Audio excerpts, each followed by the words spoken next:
The social media is flooded with Pakistani propaganda regarding Operation Sindoor. Remember, Operation Sindoor convincingly showcased the strength and precision of our armed forces. What does it actually mean for the entire narrative manipulation which is happening?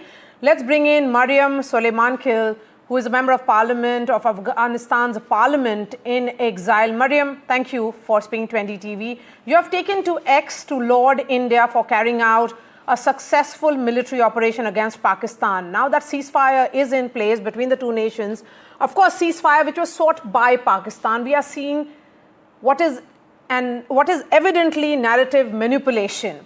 Pakistan is on an overdrive to try and give a completely different picture of a conflict which has been successfully won by India. What do you think, and why do you think that Pakistan can't really accept the fact that terror camps have been destroyed right inside Bahawalpur and Muridke by Indian forces? Well, first of all, thank you for having me on your program today.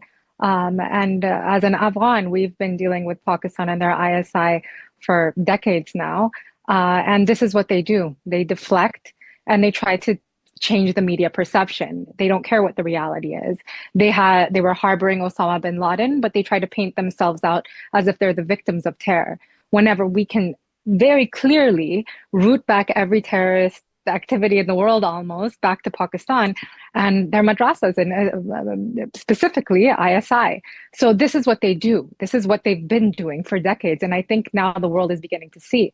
India did an amazing job defending their territory and not harming the people of Pakistan, but going after the actual root cause, which is the terror camps, which is what ISI is building. And that's these madrasas and these masjids and these different areas where terrorists fester.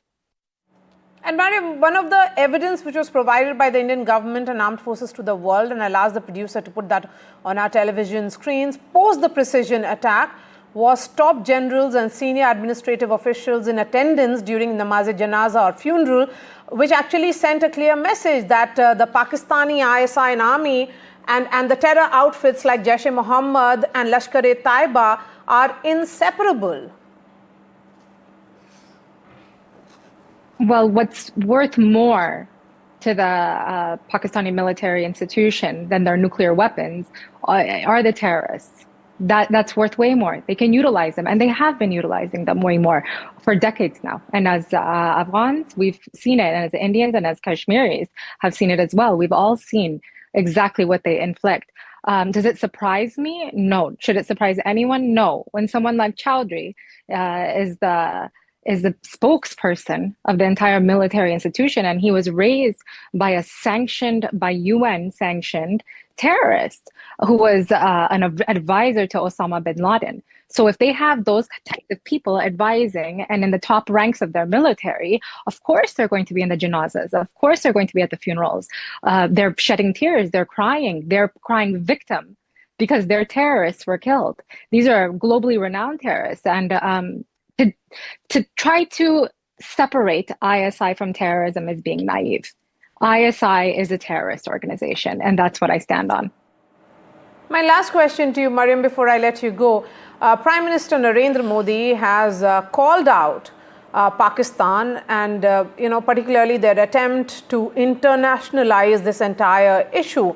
Would you then say that under this entire cover or constant threat that blackmail, the word that is being used by the Indian establishment here, of nuclear, it being a nuclear power, has actually been exposed here? We understand that they are our neighbors, but what makes you think, and what do you think can be done? I mean, you are a member of Parliament yourself as of Afghanistan Parliament in Exile, but we have been dealing with a neighbor like Pakistan for way too long. India has said very clearly and categorically that there will be no question of any kind of investigation into Pahalgam incident. India has in fact gone to the extent of saying that every time a dossier is provided by India, it is used by the Pakistanis to cover their track. Those evidence is used to cover their track.